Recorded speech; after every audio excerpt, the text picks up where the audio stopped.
حضرت ابو موسیٰ اشعری رضی اللہ تعالیٰ عنہ بیان کرتے ہیں، رسول اللہ صلی اللہ علیہ وسلم نے فرمایا، اللہ رات کے وقت اپنا ہاتھ پھیلاتا ہے تاکہ دن کے وقت گناہ کرنے والا توبہ کر لے، اور وہ دن کے وقت اپنا ہاتھ پھیلاتا ہے تاکہ رات کے وقت گناہ کرنے والا توبہ کر لے، اور یہ سلسلہ جاری رہتا ہے حتیٰ کہ سورج مغرب کی طرف سے طلوع ہو جائے، یعنی قیامت تک۔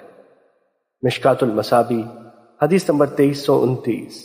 حضرت عائشہ رضی اللہ تعالیٰ عنہ بیان کرتی ہیں، رسول اللہ صلی اللہ علیہ وسلم نے فرمایا، جب بندہ اعتراف کر لیتا ہے پھر توبہ کرتا ہے تو اللہ بھی رحمت کے ساتھ اس پر رجوع فرماتا ہے۔ مشکوٰۃ المصابیح حدیث نمبر 2330۔ حضرت ابو ہریرہ رضی اللہ تعالیٰ عنہ بیان کرتے ہیں، رسول اللہ صلی اللہ علیہ وسلم نے فرمایا، جس شخص نے سورج کے مغرب کی طرف طلوع ہونے یعنی قیامت قائم ہونے سے پہلے پہلے توبہ کر لی تو اللہ اس کی توبہ قبول فرما لیتا ہے۔ مشکوٰۃ المصابیح حدیث نمبر 2331۔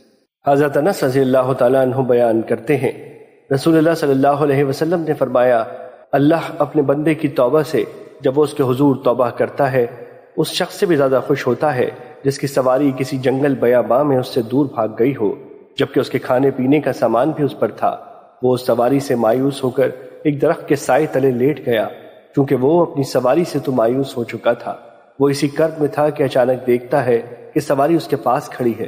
اس نے اس کی مہار تھامی، پھر شدت فرحت سے کہا، اے اللہ، تو میرا بندہ ہے اور میں تیرا رب ہوں، اور شدت فرحت کی وجہ سے وہ غلط کہہ بیٹھا۔ مشکوٰۃ المصابیح حدیث نمبر 2332۔